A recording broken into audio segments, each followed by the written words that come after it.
My mother didn't just yell at me, she delivered a verdict. You have 48 hours to get your stuff out. That house is your sister's now. No warning, no explanation, just a sentence sharp enough to split the air. I remember staring at her, waiting for a punchline that never came. I didn't argue. I didn't cry. I simply went quiet, the kind of quiet that makes people uneasy, because they don't know what's coming next. And 2 days later, when my sister walked through that same doorway, she realized silence can be far more dangerous than rage. I grew up in that house, every creak of the floor, every fading photograph on the walls, every chipped corner of the banister carried a piece of my childhood. To most people, it looked like a normal family home. To me, it was a maze built out of expectations. If you walked in on any given morning, you'd hear the hum of the old coffee maker my dad refused to replace and smell the lavender cleaner Mom used on every surface, as if she could scrub chaos into obedience. I was the oldest, which in my family didn't mean leader. It meant default problem solver. Since I was 16, every document, every fine, every confusing letter in the mail somehow ended up on my desk. Mom called it being responsible. Dad called it having a good head. What they really meant was, we don't want to deal with this, give it to Megan. And because I wanted to belong, I kept doing it. Then there was Chloe. My sister floated through life the way glitter floats in the air. Bright, pretty, and impossible not to notice. Mom adored her. Dad bragged about her wellness brand to anyone who'd listen, even though Chloe lived on borrowed money and borrowed optimism. If I ever pointed out the imbalance Mom gave me, that looked the one that said I was jealous for wanting fairness. The house reflected that same unspoken hierarchy. Chloe's room was twice the size of mine, painted in soft cream, with curtains she picked out on a shopping trip Mom took her on. My room still had the same faded blue paint from middle school. I didn't complain. I learned early that complaining didn't change anything. It only made Mom sigh dramatically and ask why I couldn't just be happy for my sister. Still, the house was the closest thing I had to stability. I came home to it after long days at the office, hung my jacket on the same hook I had used since high school, and let the quiet settle around me like a blanket. It wasn't perfect, but it was mine in the way memories make something yours. So when Mom shouted that the house belonged to Chloe, it wasn't just property she was handing away. It was my entire history tossed to the side as casually as if she were rearranging furniture. But the truth is, I should have seen it coming. The comments, the decisions made without me. The way Chloe spoke about future plans like she already owned the place. Looking back, the signs weren't subtle. They were flashing. I just didn't realize how close they were to becoming reality until the morning everything snapped. The shift didn't happen overnight. It arrived in pieces, small, forgettable on their own, but unmistakable when put together. Mom started referring to the house as our future investment. Dad talked about streamlining responsibilities, which somehow always meant giving more to me and less to Chloe. And Chloe, with her endless vision boards and sunlit selfies, began filming in rooms she never used before, casually telling her followers, "One day this entire space will be transformed. One day." She said it like a promise or a claim. At first, I brushed it off. Chloe always exaggerated. But then I noticed the documents left on the dining table papers about property taxes, home valuation notes, scribbled in Mom's handwriting, a list of renovation ideas with Chloe's signature loops on the margins. When I walked in one night after work, all three of them fell silent in a way that wasn't casual. Mom folded the papers too quickly. Dad cleared his throat. Chloe flashed a smile too bright to be real. "We were just discussing possibilities," Mom said. "Possibilities for what I asked." She waved a hand, dismissive. "Grown-up things. Don't worry about it." That was her favorite way to minimize me, turn adulthood into a club I apparently wasn't allowed into, despite being the one who handled every legal and financial mess the family ever created. The tension seeped into the walls. Chloe began suggesting updates she wanted to make. Mom started rearranging furniture without asking. One afternoon, I came home to find Chloe filming yet another wellness video in the living room, claiming she had big plans for the property. When I confronted her afterward, she shrugged. "Relax, Meg. You get so attached to things. This house has potential. It's Mom and Dad's house, I corrected. Chloe smiled. Is it? The way she said it made my stomach tighten. But the turning point came on a morning so ordinary it made the impact worse. I was leaving for work when I found an envelope slipped under my bedroom door. Inside was a printed schedule, Chloe's schedule for hosting clients' filming sessions and energy retreats, all in our house, all without asking me. At the bottom in Mom's handwriting were the words, "We'll adjust your room soon, adjust," as if my space were a piece on a chessboard they could shove aside. That night I confronted Mom. Why is Chloe planning events here? Why is she talking like she owns the place? Mom didn't look up from her cup of tea. She needs space for her business. She contributes to the family in her own way. And I don't. She finally met my eyes. You're stable. You don't need as much. There it was, the sentence that sliced through years of buried resentment. In their minds, my reliability made me expendable. That was the moment everything snapped. The moment I realized this wasn't miscommunication or favoritism. It was a plan, and I wasn't part of it. The breaking point came 2 mornings later, though the day started like any other. I walked downstairs, expecting the usual clatter of dishes and the faint smell of Mom's lavender cleaner. Instead, I found all my belongings, clothes, books, framed photos stacked in boxes by the front door. Chloe stood nearby, recording a video with her ring light, narrating some speech about new beginnings and embracing the next chapter. My next chapter apparently didn't include a place to sleep. Before I could speak, Mom emerged from the kitchen. She didn't look startled or guilty. She looked prepared, as if she had rehearsed what came next. "You have 48 hours to get your stuff out," she said. "That house is your sister's now." It should have shattered me, but instead, something inside me went quiet, so quiet, it scared even me. I didn't shout. I didn't defend myself. I didn't remind her of the years I spent fixing their taxes, drafting their agreements, sorting every bill. I simply stared at the boxes, then at Chloe's satisfied smile, and felt something click into place. I didn't argue. I just stayed silent and prepared. I went upstairs, closed my door, and let the silence wrap around me like armor. If they wanted me gone so badly, fine. But I wasn't going to walk away without understanding what they had done. I opened my laptop and pulled up the property records I had helped Dad sort through months earlier. Back then, he claimed he needed help organizing. Now the pieces connected too neatly. Transfers, signatures, notes written in Mom's handwriting, discussions about timing, documents Chloe had no business having access to. The house was still legally theirs, but everything pointed toward a transfer they had been planning long before they told me. I scrolled further, my pulse rising, when I found correspondence. Chloe had drafted emails proposing renovations, partnership deals, even filings I recognized from my work in the legal field. She wasn't imagining taking over the house. She had already built her future on it, without me in it.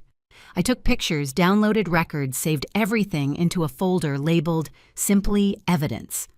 There was nothing illegal yet, but there were cracks enough for leverage, enough to expose what they were doing if they pushed any further. For the first time, I didn't feel powerless. That evening, Mom knocked on my door.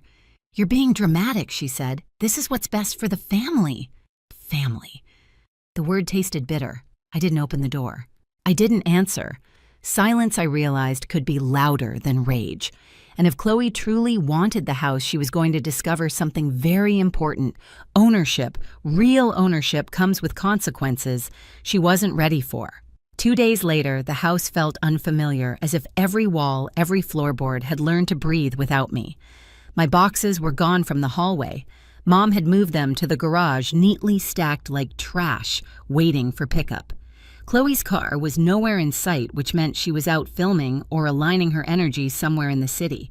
Dad pretended to be busy in the backyard trimming hedges that didn't need trimming. The whole place felt staged, like they were preparing for a show where I wasn't part of the cast. But I wasn't preparing to leave. I was preparing to end the performance altogether. That afternoon, I received the confirmation email I'd been waiting for. It wasn't dramatic, just a short message verifying the legal consultation I'd requested and a summary of the rights I had regarding the home. The wording was clinical, almost cold, but to me it read like oxygen. For once, the law I used to protect everyone else was finally protecting me. As the sun dropped behind the rooftops, a car rolled up the driveway. Chloe stepped out wearing a pastel dress that looked like it belonged on a lifestyle magazine cover. She carried a stack of folders under her arm and walked up the steps with the confidence of someone who believed the world existed to applaud her. When she opened the front door, she didn't even notice me standing at the far end of the hall. She was too busy talking into her phone. "Day one of the transition," she said brightly. "This place is going to be incredible once the new flooring comes in, and wait till you see the meditation loft." She stopped mid-sentence when her eyes met mine. "Oh," she said, lowering her phone. "You're still here, in my childhood home, in the place I kept running while she floated around like it owed her something." I didn't respond.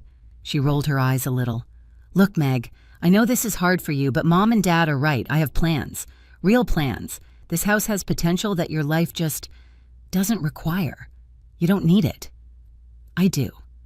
The cruelty wasn't in what she said. It was in how casually she said it, as if she were commenting on the weather. "You think this house is yours?" I said quietly. She lifted her chin. "It is." Mom said, I repeated, cutting her off. "Not the law." Before she could answer, the front door opened again. Mom walked in carrying a bag of groceries, followed by Dad, both of them wearing expressions that made my skin crawl, anticipation mixed with self-righteousness. Chloe straightened like backup had arrived. "Mom," she said, "can you please explain to Megan that this—" But Mom wasn't listening to her. Her attention was fixed on me. "Why are you still here?" she asked flatly. "We told you to have everything out today." I held her gaze. "And I told you nothing."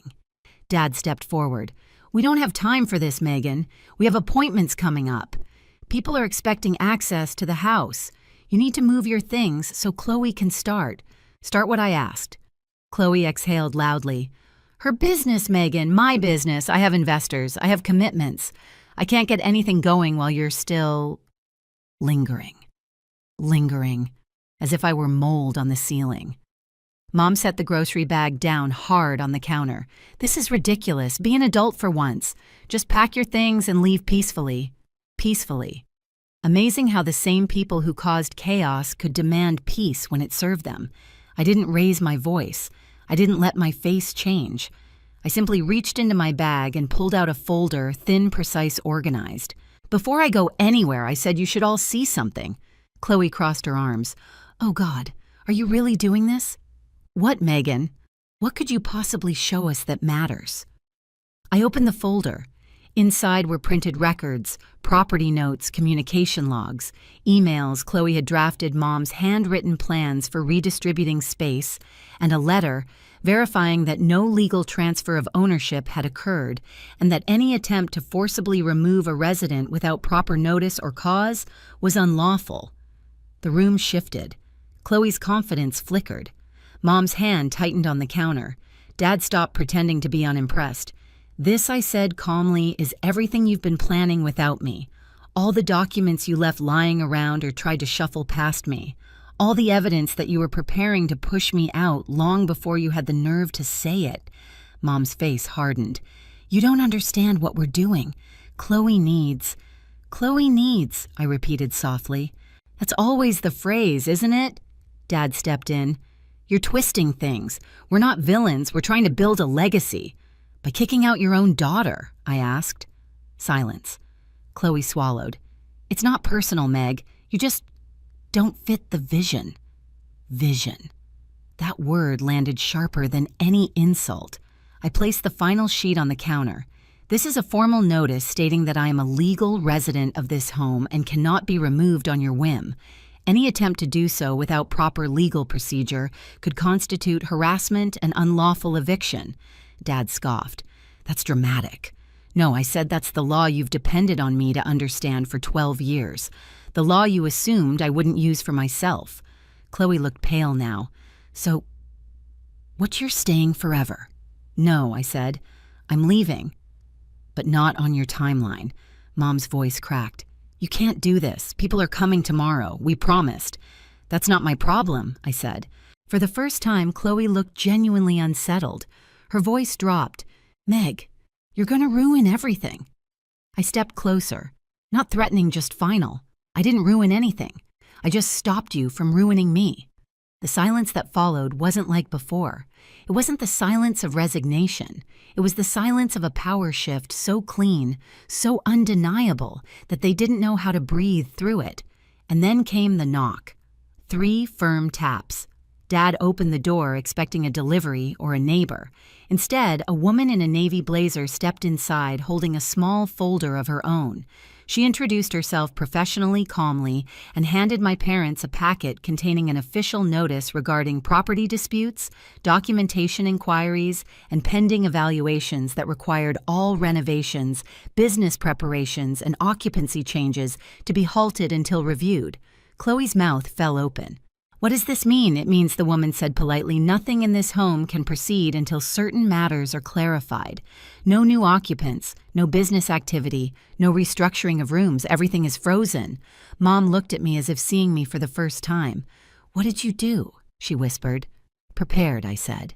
"Just like I told you." Chloe's voice wavered. "But people are coming tomorrow. What am I supposed to tell them?" I met her eyes. "Tell them the truth." And that was when Chloe wished she had never stepped inside the house with such certainty, because for the first time she understood that her confidence wasn't protection. It was a costume. And now she was standing there without it. Mom sank into a chair. Dad rubbed his forehead, muttering about consequences. Chloe stared at the papers like they were written in a language she'd never learned.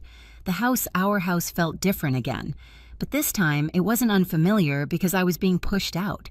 It was unfamiliar because for the first time, I wasn't the one being controlled.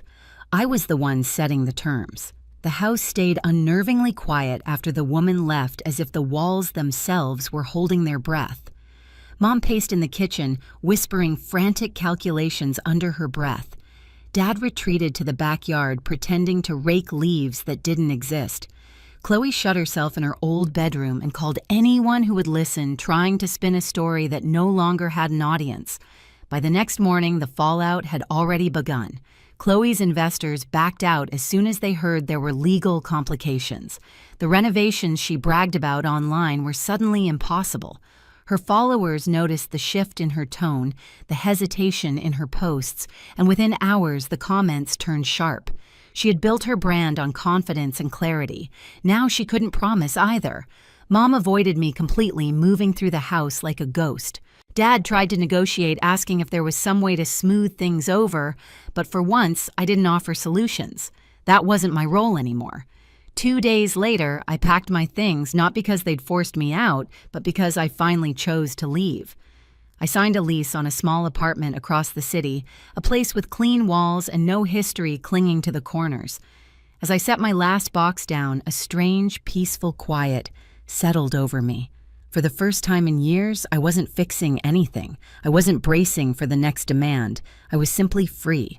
I still think about that house sometimes, the chipped banister, the sunlit hallway, the version of me who tried so hard to earn a place there. But walking away didn't break me. It finally made room for the life I was supposed to build. Justice didn't come from shouting or revenge. It came from choosing myself, setting boundaries, and letting the truth speak louder than loyalty ever did. And if any part of my story feels familiar to you, you're not alone. Share your experience in the comments and hit subscribe so you don't miss the next story.